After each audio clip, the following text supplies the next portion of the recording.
Nobody knows traffic better than a state trooper. I'm the only traffic expert who's actually investigated crashes, who's patrolled these roads. I know how that traffic is going to affect your morning commute. So get real advice and start here on News 6 Mornings. Live from clickorlando.com and WKMG, we're getting results in your neighborhood now at 5 p.m. I'm Matt Austin, continuing our live Hits the Road coverage from Oviedo. I'm on the shores of Lake Jessup, a black hammock here known by many Central Floridians as having one of the highest concentrations of gators in the entire state. We're going to dig deeper into that coming up in just a little bit. All right, thanks, Matt. Now at 5, so that's News 6's Molly Reed spending 19 minutes to find a place to park in Flagler Beach today. The construction of a new hotel has taken away parking spots and opportunity for businesses.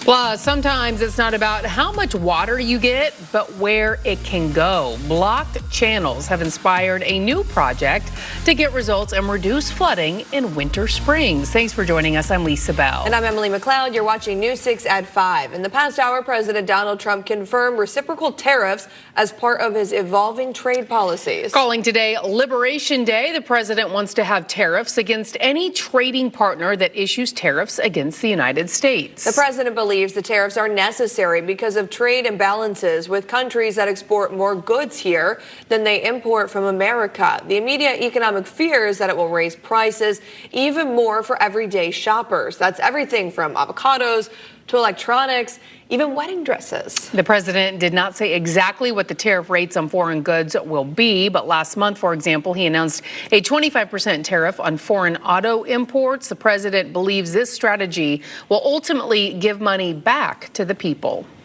Our country and its taxpayers have been ripped off for more than 50 years. But it is not going to happen anymore. Jobs and factories will come roaring back into our country, and you see it happening already.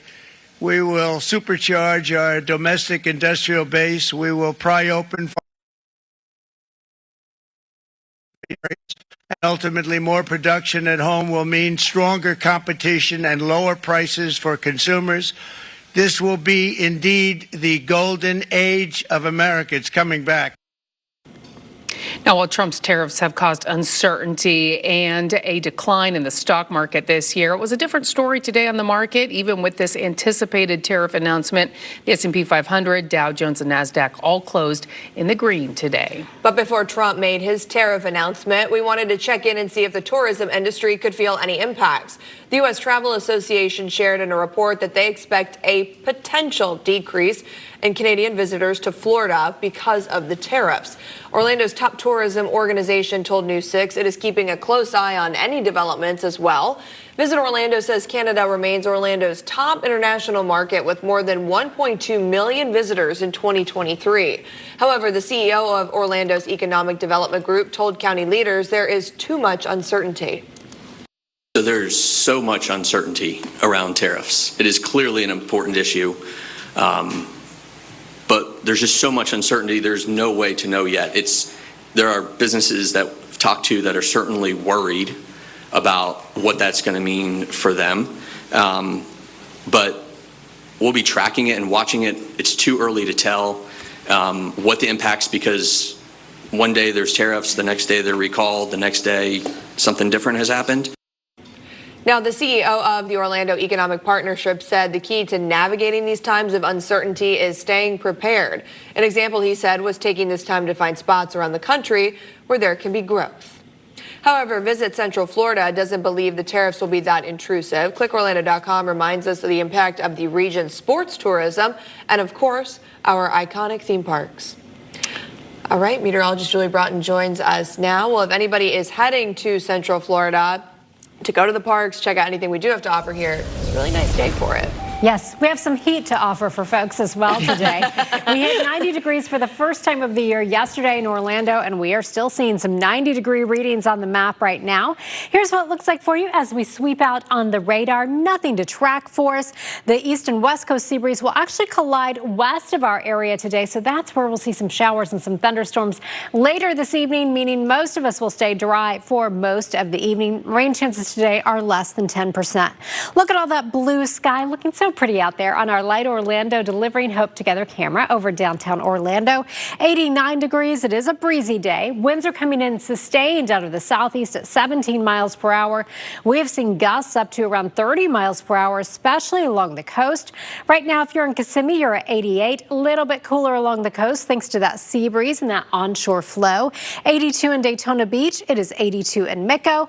And the Villages, you are sitting at 90 degrees right now. Now, as we move through the overnight hours, we will see some areas of fog through the overnight hours and then back up to 90 tomorrow. We do have some rain and a cool down on the way. We'll talk about that coming up.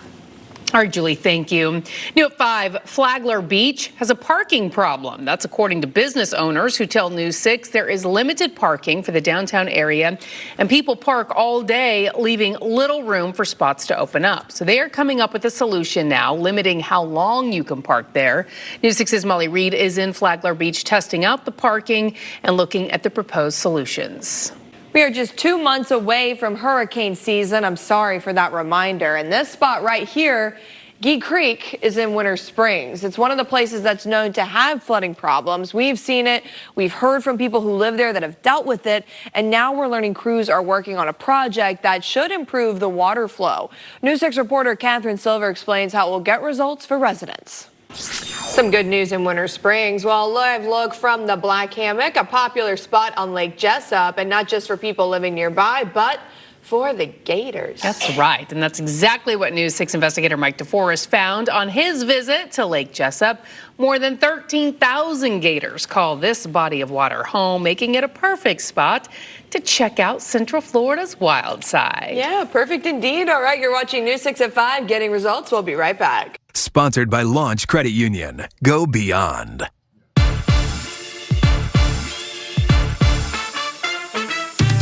The I-4 food tour is live right now for News 6 Insiders. You ever taste something so good that it makes you mad? There are so many flavors in that. This pork is super tender and spicy. I'm hitting up our local restaurants, trying out their signature dishes, so maybe you can figure out where to eat this weekend. Come on, photographer, I know you're liking that. Oh, there's stuff inside. It's the I-4 food tour. Check it out. Watch Lisa Bell weekdays on News 6 starting at 4 p.m. Here's another live look from the Black Hammock on Lake Jessup for Hits the Road this week. Viewers really wanted us to check out this spot in Central Florida. It's quite a view of Florida's beauty. Yes, quite a view indeed, because underneath all that pretty water, like most places in Florida, alligators are roaming around swimming. Lake Jessup is especially popular for the reptiles. It's believed more than 13,000 of them call the lake home. So News 6 anchor Matt Austin continues our Hits the Road coverage tonight from that very spot. See any gators? Yeah, ladies, I can tell you, I see gators right now, in fact, and I've done tours of this place in Sky 6 before, and you can see monsters, 12, 13 footers out there swimming around. It's pretty terrifying, but it's also really fun. One of the best ways that you can check out the sights and sounds of this place is via airboat. News 6's Mike DeForest has done just that, and he's taking you for a ride. Yeah, Mike joins me out here at the Black Hammock now, and it's an interesting tour out here because it's different than, say, if you go to a lake in Winter Park or something where there are mansions all along, and it's more wild out here. Yeah, there is some development around the lake, but so much of it is conservation area, so it's just cool. You could be in Oviedo, which is kind of a little bustling metropolis, and then within minutes, you're just feeling like you are out in the middle of nowhere with these prehistoric creatures swimming by, makes it even more surreal. But yeah, it's once you get out there, and it's just until the airboat fires up, there's the silence of the water, and then when they do turn the engines off, just the sound of the birds and the water, and it's just you feel like you are a million miles from the hustle and bustle of Central Florida. Yeah, but you can feel thousands of eyeballs looking at you. It is a little creepy. You forget until you're out there. Or I was thinking, if you don't take an airboat, if you've ever driven the tollway, the 417, and you're looking over the edge there, and you can see those gators swarming around. It reminds me of the old Atari game Pitfall with all the alligators. Well, you're going way back. I dated myself a little bit there. Mike DeForest, thank you very much. Let's send it back to Lisa in the studio. All right. It's a lot of fun out there. I know I've taken my family out there. It is a great spot to be, a great place to take people who are visiting Central Florida, get a taste of old Florida and see real live gators out in the wild. Oh, yeah. It's a lot of fun. Yeah. All right. So I will be back in Oviedo tomorrow as part of our live Hits the Road coverage, and I'm going to take you inside another hidden gem in the community. So make sure to tune in tomorrow on News 6, clickorlando.com, and the News 6 Plus streaming app for your smart TV. Here is a little hint. When you were growing up, did you ever like to play pinball? Oh. I did. And I've got the best spot for you to check out. What a great tease. Yeah. All right. Julie Broughton is standing by. I feel like our temperatures are kind of playing a little pinball this week. Yeah, especially next week. So we've been in the upper 80s, low 90s this week. By this time next week, we'll be back in the 70s. So a lot going on, but we are going to see a warm stretch before we get to that cool down. Here's what it looks like for you right now. This is our Launch Credit Union camera out at Port Canaveral, and you'll notice the camera shaking a little bit. It is really breezy out there today. Lots of sun. Yesterday at this time, we were starting to see some of those showers and storms popping. We're keeping it mostly dry today. 83 degrees right now if you are in Brevard County, so you're a little bit cooler than a lot of spots thanks to the onshore component to our winds. Radar scanning out showing we are dry. The sea breeze collision today will happen closer to the west coast thanks to that strong easterly flow, so that's pushing our sea breeze across the peninsula. So you can see as we move through the evening hours, we'll see a little bit of cloud cover building across our western counties, but that sea breeze collision happening generally to the west of I-75, and then those showers push out over the Gulf during the evening hours. So we will keep it mild through the rest of our evening. No rain to interfere with any of your plans that you might have for your big Wednesday night. Now, we are talking about most of us still sitting pretty close to 90 if you're across our interior spots. The Village is checking in at 90. It is 89 in DeLand, 89 in Orlando, and again along the coast, you're a little bit cooler in most spots thanks to those winds coming in out of the east. We're talking about gusts at times up close to 30 miles per hour, 25 mile per hour gusts right now in Mico, and winds in Kissimmee are gusting to 24 miles per hour. Here is your hour-by-hour forecast. I love this forecast. This is Orla, and she was checking out Michelle doing the weather, waiting for her picture to appear. And I also think that's a great picture of Michelle, so we're sharing that. I like the jumpsuit. I like the hair. I like the dog. I like all of it. So 85 degrees at 7 o'clock. By 9 o'clock, we cool into the low 80s. We keep it dry. We keep it mild. Please head to clickorlando.com/pins so you can share your pet photos. Michelle and I both use a lot of pet photos, and we absolutely love seeing them. Now, here's what's going to happen as we jump into next week. We mentioned that cool down. So we're staying in the 90s this weekend, even Monday in the low 90s. But by Tuesday, we're watching a front that will move through. That will bring us some showers late Monday and early Tuesday. But by around 1, 2 o'clock Tuesday afternoon, we get that cold front to our south and much cooler air begins to ride in. Notice on Tuesday, we're talking about temperatures topping out in the upper 50s in Atlanta. We'll be at 78, 79 degrees in Orlando. And then we'll keep it a little cooler as we move through the rest of next week. But we have a few days before we get there. For tonight, we keep it warm overnight, 71 for your overnight low with some areas of fog, again, for your Thursday morning drive to work and school. 7-day forecast showing we keep it near 90, 90 tomorrow, 89 on Friday. By Sunday, up to 91 degrees. Rain chances with that front go up to 40% late Monday. We should clear everything out during the early afternoon hours on Tuesday. So that rain Tuesday is for the first part of the day. 78 for your high on Tuesday, and we go to 75 and dry on Wednesday. That's a big change. All right. Thank you, Julie. Several of Florida's public high schools rank among the best in the country. The 2 Central Florida schools that made the top 10 and the best choices in Orange, Osceola, and Seminole counties coming up. Wednesday evening traffic alert. Those storms last night really slowed down construction for us, but we're not expecting that again, so please make sure you're paying attention along the Florida Turnpike overnight. We'll see those left lane closures, and we'll see the right lane closures along 417 in Seminole County. No major delays really caused by this. We haven't had any crashes out here in a while, but the construction is there, so please make sure you're paying attention. I'm Trooper Steve with your News 6 Traffic Alert. Drive safely. I'll catch you in the morning. No matter what's happening where you live, trust Sky 6 to get you the bigger picture. Exclusively sponsored by attorney Dan Newland. It's Central Florida. The weather changes every day. How should you dress the kids? Should you bring the umbrella? And we know traffic changes constantly. How can we get you to work on time? Avoid a crash, make your mornings easier for you. You grab the coffee. We'll take care of the weather and traffic. Want News 6 straight to your inbox? Sign up for your favorite newsletter at clickorlando.com/newsletter. Sign up for In the Loop Theme Park Scoops, Setting the Stage, and Florida Foodie, just to name a few. Sponsored by the Florida Lottery.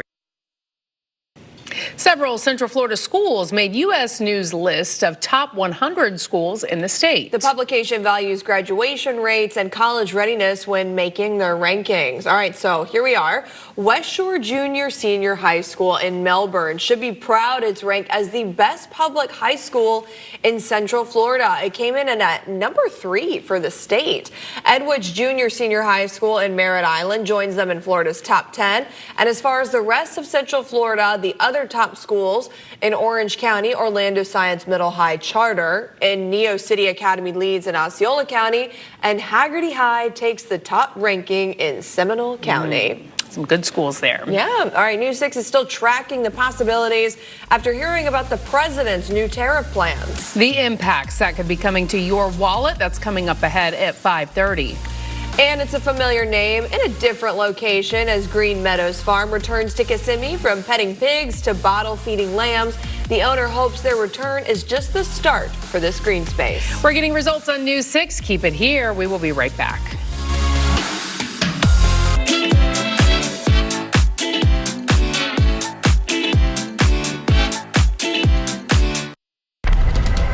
Glad you're with us. I'm Lisa Bell. And I'm Emily McLeod. You're watching News 6 at 5. If you're just joining us, welcome. Here are some of the top stories you missed at the top of the hour. Our top stories tonight, House leaders saying their proposal would cut sales tax in the state by about $5 billion, which could lead to possible reductions in state spending. The governor also wanting to offer a one-time property tax break for homesteaded properties. Plus, we're checking in to see if Orlando's tourism industry is feeling any impacts from the tariffs placed by President Donald Trump. Reports saying there could be a potential decrease in the industry in the area. And Orlando's top tourism organization telling us here at News 6, it's keeping a close eye on any developments. And Florida Fish and Wildlife announcing a new proposal for bear hunting, licenses being awarded based off a lottery system, and hunting only allowed in certain areas, with each license only allowing the hunter to shoot one bear during the season before having to reapply. Well, it's official. President Trump is following through with his threats to impose tariffs on countries across the world. News 6's Mike Valenti joins us now live in the studio. So, Mike, the president just wrapped up his remarks at the White House. What did he have to say? Yeah, so it was minutes after the U.S. stock market closed for the day that President Donald Trump took to the Rose Garden to kick off a celebration for what he called, quote, Liberation Day. So again, if it wasn't clear, these are the president's most expansive tariffs to date, ones that Trump is calling Liberation Day reciprocal tariffs. Back to you. All right, Mike, thank you. To learn more about today's press conference and what to expect with these tariffs, you can head to clickorlando.com. All right, let's get you on over to meteorologist Julie Broughton. It's certainly warming up here in Central Florida. We haven't seen some of these temperatures since the fall.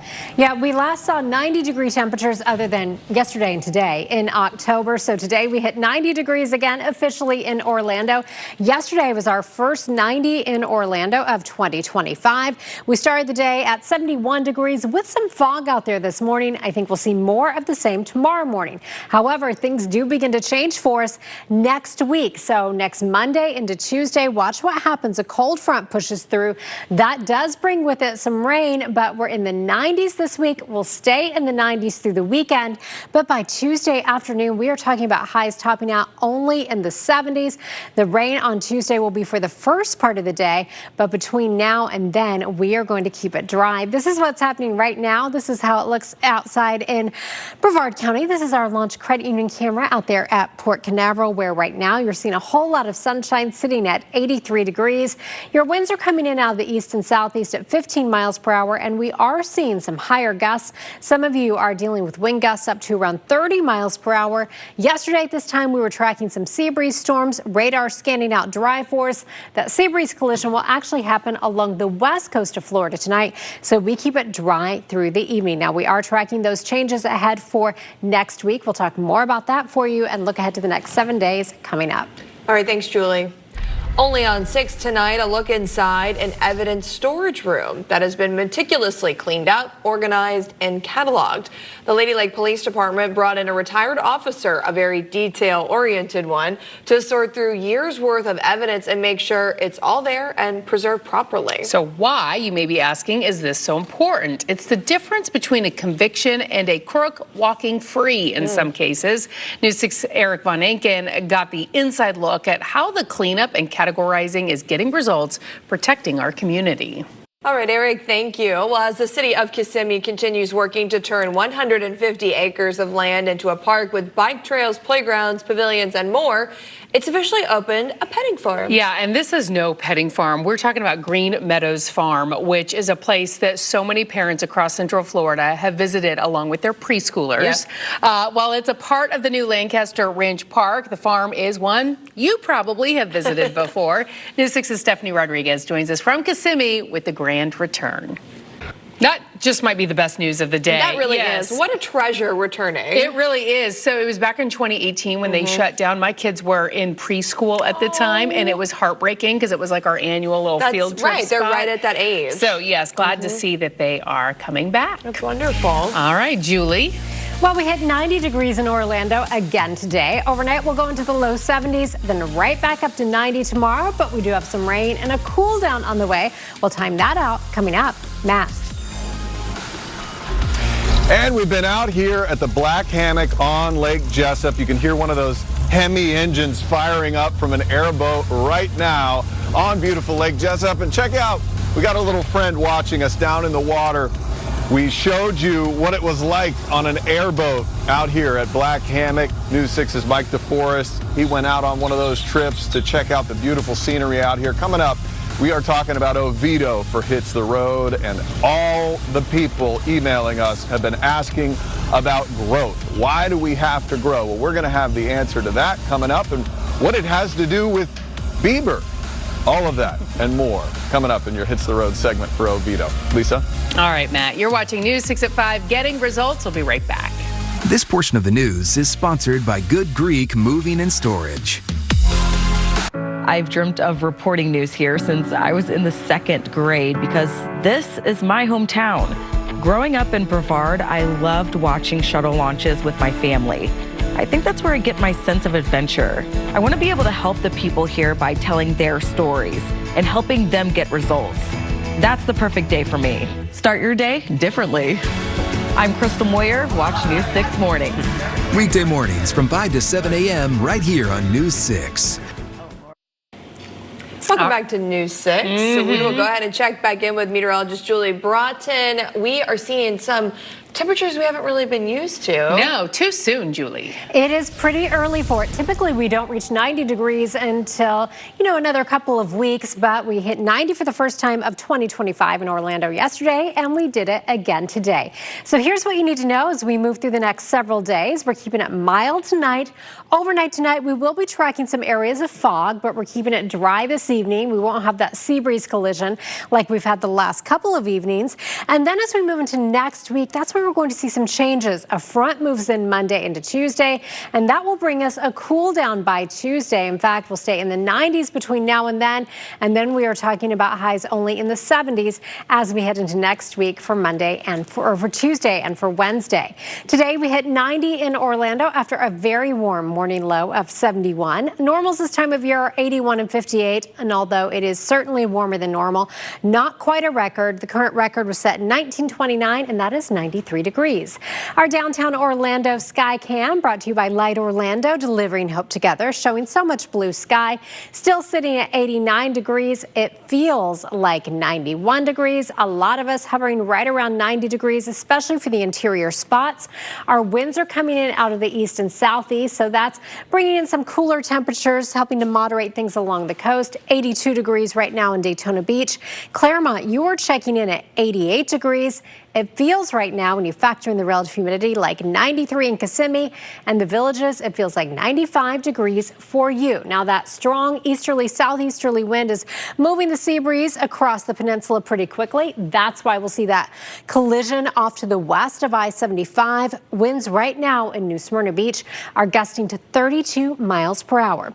So hour by hour, as we plan your evening, expect to see dry conditions, hot conditions. So if you're heading out tonight, no weather-related issues other than it just might be a little bit uncomfortable at times. As we take you through the evening hours, we keep our winds out of the southeast, cooling to 82 degrees by 9 o'clock. Click Orlando.com/pins so you can share your pet photos with us, like this of Riley. She's posing by her father's shoes as she's waiting for him to get home. Such a beautiful girl. And if Riley is heading out for a walk, or you're going to be walking with your dog this evening, keep in mind we're getting into that time of year where it can be dangerous for their little paws. When we're talking about air temperatures around 90 degrees, that means concrete and asphalt. The temperature can be anywhere from 125 to 140 degrees. So just be mindful of your little friend's paws. Here's what it looks like for you right now on the radar as we are sweeping out. We are dry across our area. Again, that sea breeze will continue pushing across the peninsula with a sea breeze collision well to our west tonight. Clouds and rain forecast showing how that transpires through the next couple of hours. We'll see some showers developing off generally to the west of I-75 for the next couple of hours. Then we'll see skies remaining clear to partly cloudy at times. And through the overnight hours, we will again see some areas of fog, especially by between about 4 and 8 o'clock tomorrow morning. So you may see some reduced visibility. Now, here's your pinpoint accurate forecast. Your forecast is sponsored by Publix. 71 for our overnight low tonight, so we keep it really mild out there. So when you start the day tomorrow, it will feel pretty muggy. Back up to 90 for your Thursday, 89 on Friday. We keep it in the low 90s this weekend. Next best chance of rain comes with a front Monday into Tuesday. We clear things out by Tuesday afternoon with a high Tuesday of 78. Wednesday, we top out at 75. All right, thanks, Julie. Florida drivers are feeling the sting of higher toll costs, and there's no relief in sight. The state's toll rebate program ended this week, and as budget talks continue in Tallahassee, lawmakers really haven't made any moves to bring it back. Meantime, the Central Florida Expressway Authority is considering adding another toll road. News 6's Angie Casada takes a look at how those factors are impacting drivers. Angie, thank you. Unless lawmakers step in, that is likely how things are going to stay. We'll continue to follow this as the state finalizes its budget during this legislative session. You know, and sometimes it's just easier to take the toll roads than Of course, saves you a lot of time. It saves a lot of time. Yeah. And I mean, imagine if you had to cut it out getting to Ocala. Or taking the 408 instead of Colonial, where there's typally a lot of traffic and a lot of stoplights. A lot of traffic, especially and at this hour. Yep, exactly. All right, well, drivers in Marion County say construction on County Road 484 is a traffic nightmare. So Trooper Steve just had to visit to see how Results 1 could handle the traffic. His trip is coming up next. You're watching News 6 at 5, Getting Results. We'll be right back.